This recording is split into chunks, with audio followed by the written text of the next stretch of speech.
Hello guys, ito naman tayo ngayon sa Buhay Probinsya. Ito na yung palay after na plant. 22 days old na siya. Ayan siya.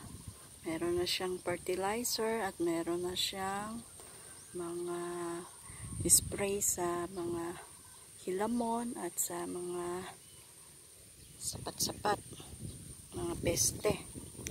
Ayan, maraming pagbuwang, maraming mga tawag dyan,